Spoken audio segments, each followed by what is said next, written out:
Greetings and salutations, fellow pilots. This is Akirishin. In this video, I will be featuring the de Havilland DH.100 Vampire F.1, a Tier 7 British fighter. This is one of the premium fighters offered via the Flaming Shores missions.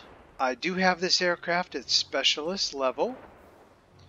It features auto cannons, high airspeed, and accelerates quickly when boosting, good maneuverability in horizontal turns, and is said to be very effective in intercepting aircraft at high altitude. The Vampire features 4 20mm Hispano cannons, each of which do 115 damage per second with a rate of fire of 420 rounds per minute, very reasonable, and an effective firing range of 760 meters, which is quite good. In the cockpit slot, I have equipped the advanced gyroscopic sight, which increases accuracy of forward-firing offensive armaments by 11%. It also has bonus characteristics of plus 5% chance of inflicting critical damage and plus 5% accuracy when firing at moving targets. Now let's face it, all of our targets are moving, so that's nice to have. The negative is a minus 7% with regard to pilots' resistance to injuries. To ameliorate that particular negative, I have equipped as a consumable emergency medical kit, which heals injured crew members, our pilot of course, and provides resistance to injury for 10 seconds thereafter. Your other option would have been cockpit armor, which would increase crew's resistance to injuries, but you would lose aircraft maneuverability, and with a fighter of this sort, I definitely do not want to lose maneuverability. For the airframe, I equipped improved lightweight wing frame, which increases roll maneuverability by 7.5% and maneuverability in turns by 2%. It also has the bonus characteristic of 3% plus 3% roll maneuverability. Its negatives are minus 3.4% in aircraft hit points and minus 6% in wings resistance to critical damage. I have equipped as our second piece of equipment stock reinforced skin, which increases tail's resistance to critical damage by 5% and wings resistance to critical damage by 5%. Its negatives are with regard to aircraft speed with a minus 1% to cruise speed and minus 1% to maximum speed with boost activated. Also, I equipped the consumable of secondary control system so that if our wings or tail gets damaged, it will restore controllability. Your other airframe options were reinforced airframe, but that would decrease maneuverability, as well as polished skin, which would increase aircraft speed, but again at the cost of maneuverability. I just don't want to do anything that's going to decrease this aircraft's maneuverability, so that's why I didn't choose either of those other two options. For our engine, I equipped improved lightweight power unit, which increases yaw maneuverability by 4%, pretty useless, but it does increase maneuverability in turns by 1.8% and has the bonus characteristic of plus 1% acceleration without the boost. It does have the negative of minus 6% engine's resistance to critical damage. However, to ameliorate that issue, I have equipped the consumable of emergency engine restart system, which repairs the damaged engine. I also equipped improved uprated engine, which increases by 3.5% acceleration without boost and 1.9% cruise speed. It also has the bonus characteristic of plus 0.5% maximum speed with boost activated. Its negative is minus 9% resistance to fire. To address the resistance to fire decrease caused by that piece of equipment, in our pilot skills, I did choose fire resistance, which reduces fire duration and damage by 20%.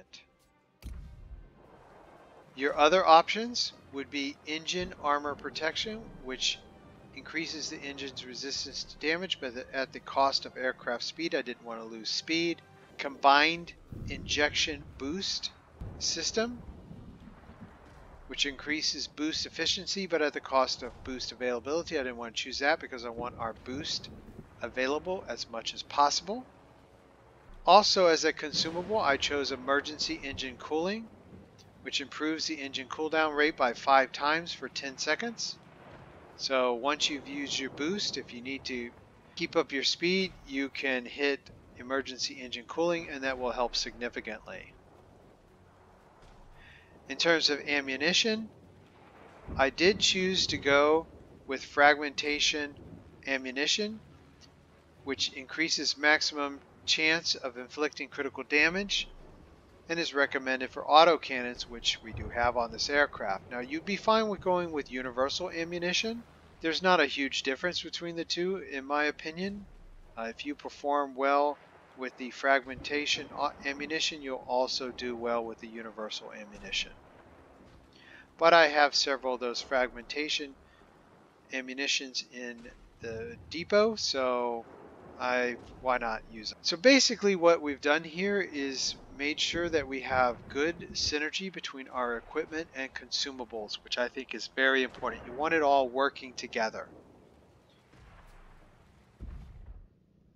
Likewise with our pilot skills, want those working together as well with our equipment and consumables.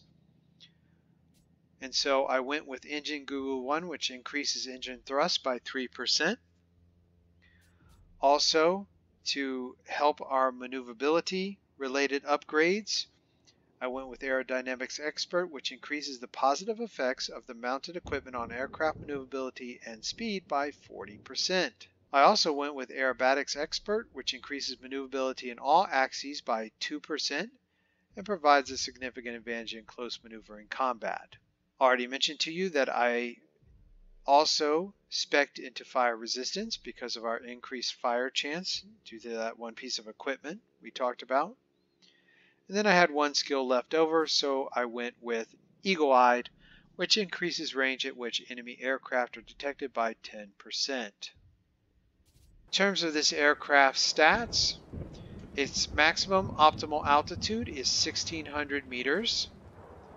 Its service ceiling is 3,600 meters. Rate of climb 163 meters per second. Maneuverability with all of our upgrades, the average time to turn 360 degrees is 9.5 seconds. Rate of roll is 178 degrees per second, which is quite nice. Maximum optimal speed is 585 kilometers per hour. Stall speed is 160 kilometers per hour. That's kind of high. Not the best. Cruise speed is 466 kilometers per hour. Boost speed 872 kilometers per hour. Our boost duration is an abysmal 6 seconds, which is pretty much Japanese fighter level. Not very good at all. Maximum dive speed 920 kilometers per hour. Cumulative damage for all of our forward firing armaments, 460 damage per second. Your optimal distance for firing, 760 meters. In terms of paint schemes, this is summer, winter, desert, and marine.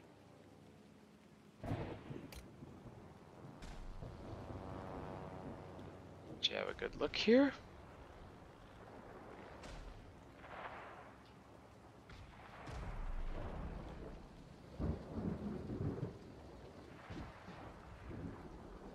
Not the best looking aircraft.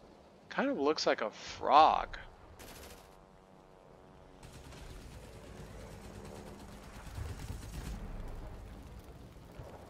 Okay, so that is my build for the Vampire F1. Let's head into a battle and see how it actually performs.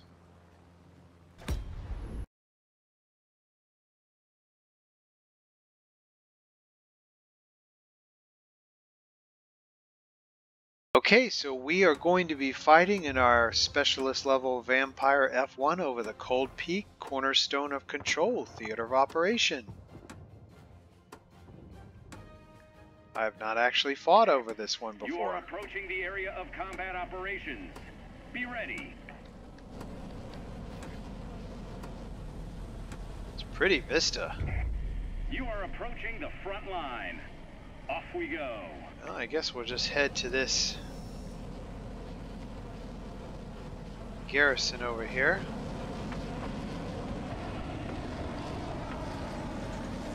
We'll target this light aircraft here first. One down.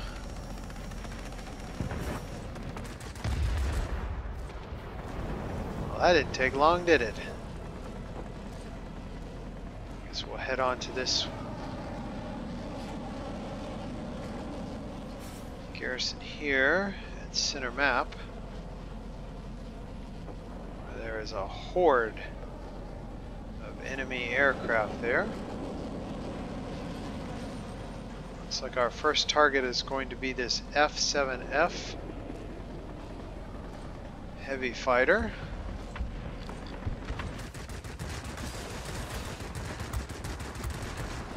She didn't have a lot of health left.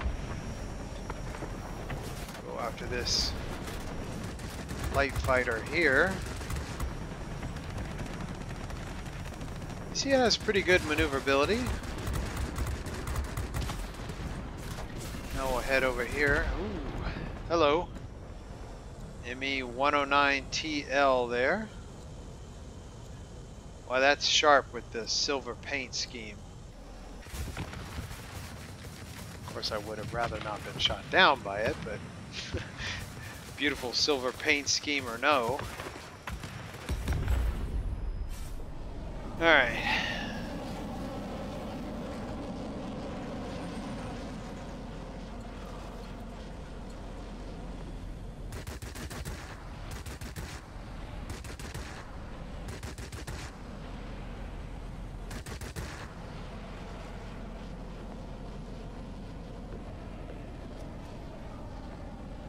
Maybe we can find that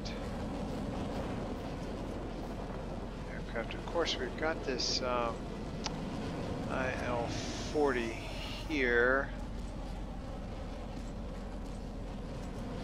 I don't think I want to play around.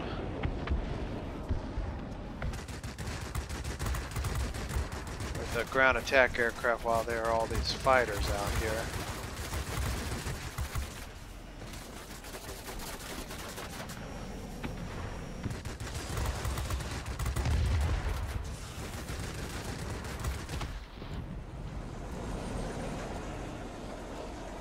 Wow, we're just really outnumbered there over that center garrison. It is a death trap.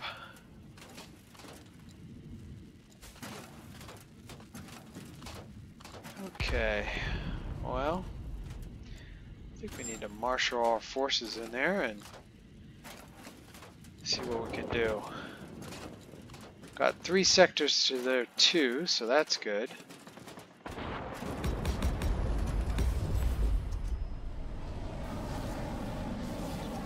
Let's gain a little altitude here.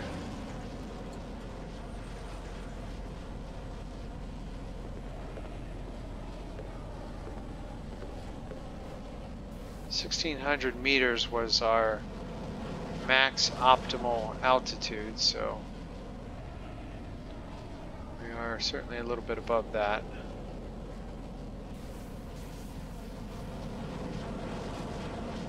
And we've got some low health enemy fighters here, but they're still just really outnumbering us.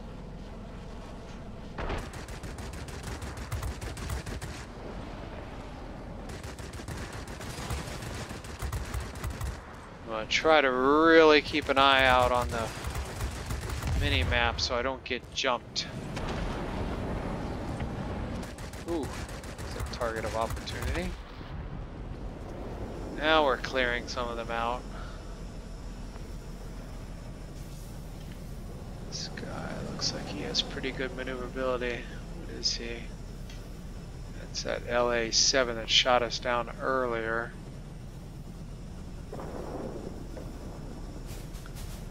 Looks like we're about the same kind of... Ooh, that's that TL. 109 TL. Our pilot took an injury there. Ooh, Avenger accolade. Ooh, and we're definitely taking some fire from that LA-7, I think. And I don't know if we're gonna make it through this one. We're almost dead as it is. Yeah, that LA-7 got us there.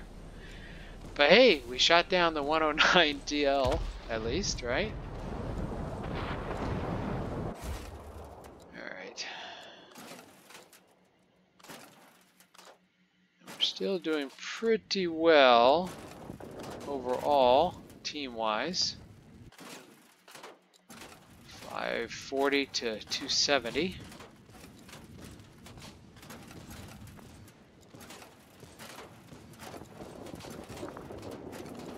There's another sharp aircraft, the ME-265, beautiful aircraft.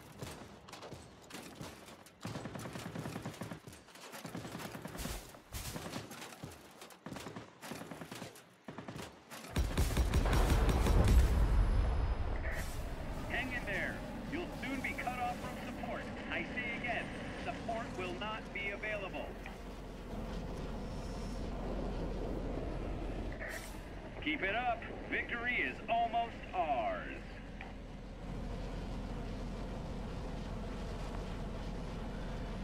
Alright, well, let's see if we can knock out some of these air defense aircraft and take over this sector. Target this heavy. Well, actually, I guess we got it.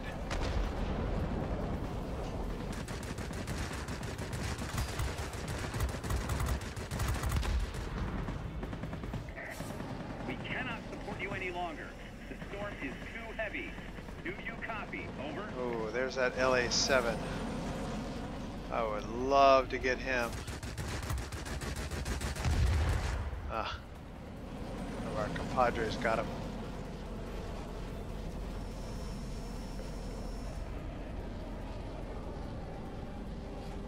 And here's a hotbed of enemy activity.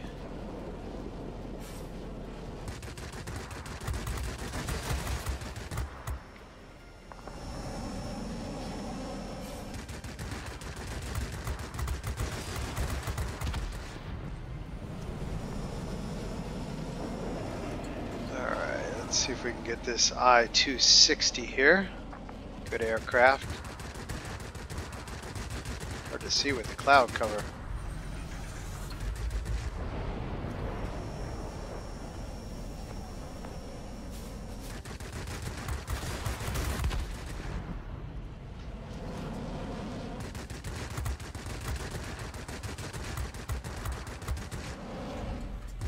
It's that I-109 TL there. I'm proud of you, pilots. Head back home. Alright, victory. Number 1 spot on the team, 2 chevrons on the grade rank. Subjugator, effective fire, flying start, and expert pilot. Let's head back to the hangar and check out the after action report.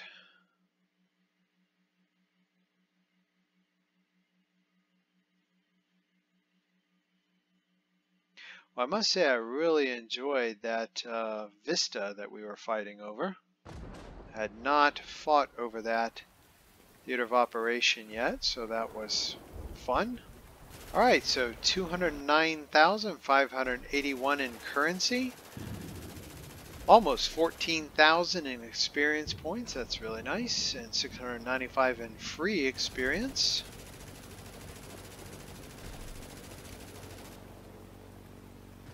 10 kills, 1 assist, 3 sectors captured.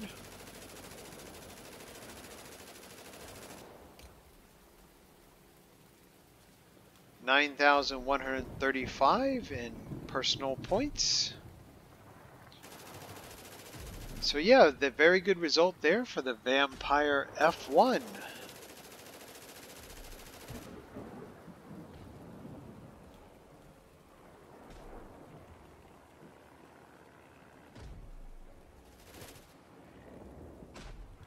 I love the blimp in this particular hangar.